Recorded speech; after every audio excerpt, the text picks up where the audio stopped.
A while back, I was a little upset that no one told me how good Indiana Jones and the Emperor's Tomb from 2003 was, and the response that I had on that video was a lot of you saying that the Staff of Kings was actually pretty good too. So in honor of Indy, I was looking for something circles, infernal machines, or the Fate of Atlantis. I want to take a look back at Indiana Jones and the Staff of Kings.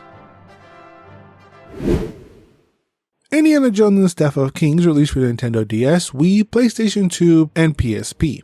One thing a lot of you also told me was to stay away from the Wii version, so I did. The gameplay you're seeing is from the PlayStation 2 version. The story is the same across platforms. There are a few missions here and there that try to take advantage of the mechanics from the different consoles, but all four versions are fairly similar. In true Indy fashion, we start with a cold open where we trek through a canyon in search of a golden ram's head. Of course we get it, and once we do, one Nazi guy blows through the wall.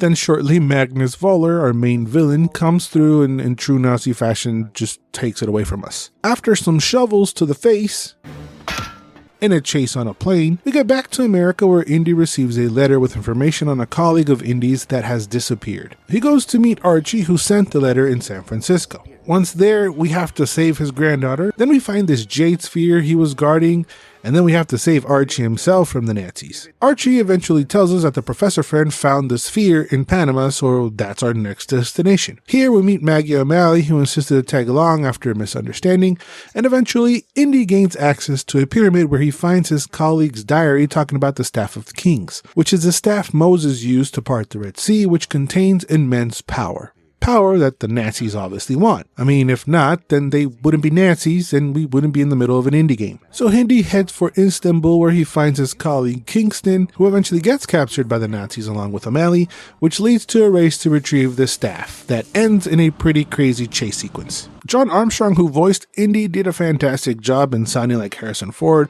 He plays a lot of Ford's video games counterparts and is really good at it. Hola, senor. We going upriver? I love the music in the game. Some of it is composed by John Williams. There is also some young Indiana Jones chronicles in there, along with some original music that's really, really good. It really just captures the Indy franchise and really feels like it belongs. So the game feels very Indy. It has your classic Indy-isms. He gets the thing, Nazi shows up, takes the thing away from him, there's a girl that's involved, the puzzles get solved, you know, your typical classic Indy shit. And I love to see that. Now, in the video game side, it also has elements that you would expect in an indie game. Multiple environments, hand-in-hand combat, platforming, guns, whips, puzzles, all that. Unfortunately, quality-wise, I think it does fall short. The gameplay just really doesn't live up to Indy. It doesn't feel polished. It feels pretty stiff and basic. Indy has no sprint or jump button. He will change his speed when he needs to, and this is done automatically. But the no jumping I found to be odd. Instead, you swing with the whip across gaps. And I guess there is a jump. When he's up against the wall and there's a little gap, he can press the button to jump.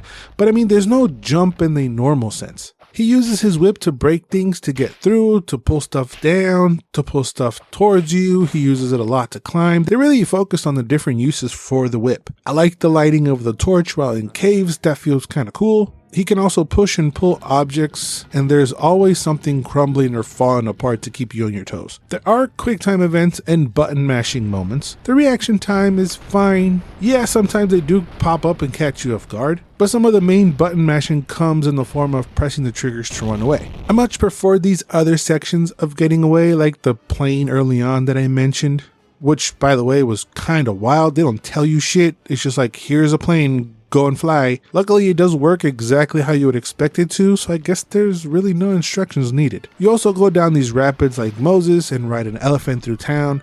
These chase sections were way more fun and exciting over just the trigger mashing. The pacing between elements is really good. It doesn't feel like they overdo one over the other. The game is linear, so there isn't a ton to explore. The only way to go is forward. It's not like in Emperor's Tomb where you come into a giant area and you can kind of move around it freely. Everything here is just go forward. Yeah, there are corners where they can hide artifacts that you can later check out in the menu that just turn out to be movie trailers. The puzzle design really consists of you moving and placing things where you think they go, setting things on fire and breaking down the walls. This planet with these balls puzzle really makes you think for a second, but other than this one, no other puzzle causes any major troubles. They are fairly simple. The toughest part for me is actually figuring out what you can interact with.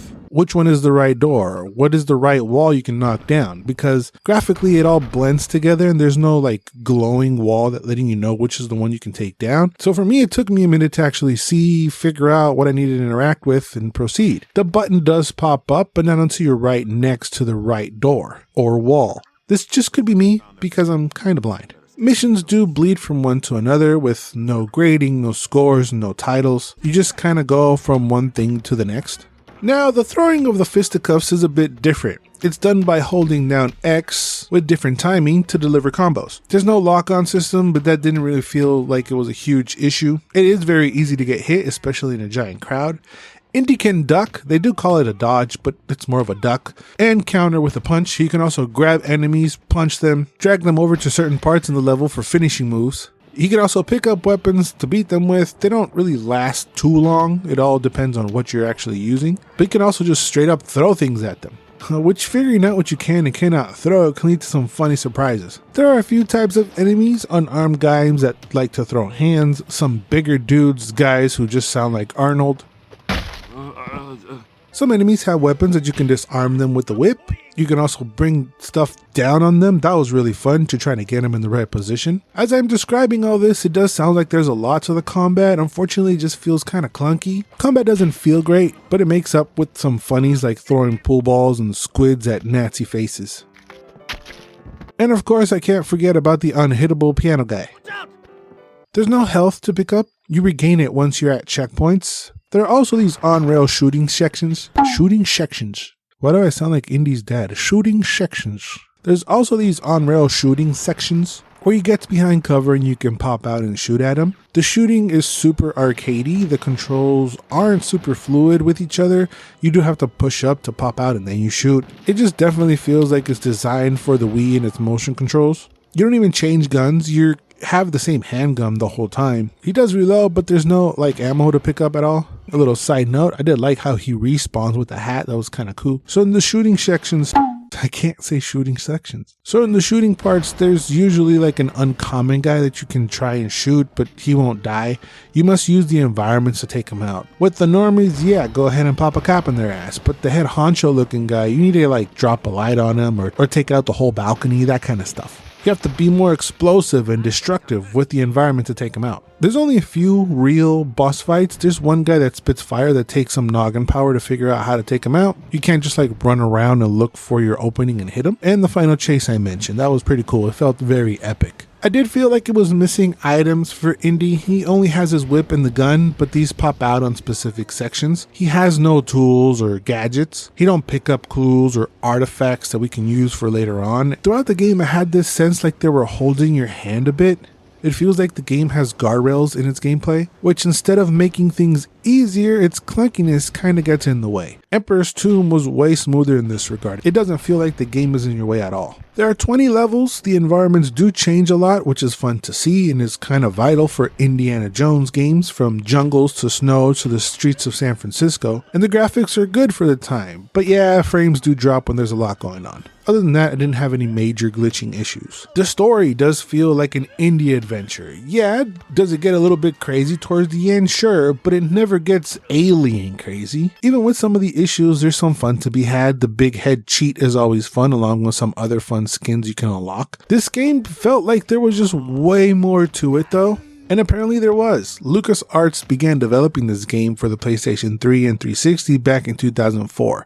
Using the rejected story idea in The Last Crusade of the Monkey King, and even having George Lucas and Steven Spielberg's input. LucasArts were going to focus on the PlayStation 3 and 360 versions, and Artificial Mind were hired to develop for the Wii, DS, and PS2. They were creating these games based on the next-gen's console versions, with the main team approving creative decisions. For the next generation version, they were going to use the Euphoria engine to animate 3D characters and its ragdoll system. And for the realistic environments, they were going to use digital molecular matter. Unfortunately, these two engines weren't working properly together, presenting a ton of technological issues. Plus, much of the development team went to work on a new Star Wars game, where they got the physics to work properly, and the game eventually coming out entitled Star Wars The Force Unleashed, a game I've recently reviewed for the channel, along with its sequel that you can check out after this video. So, with much of the team missing, they decided to start from scratch on their Indiana Jones game. But now it's the end of 2007, and Naughty Dog released a little gem called Uncharted Drake's Fortune,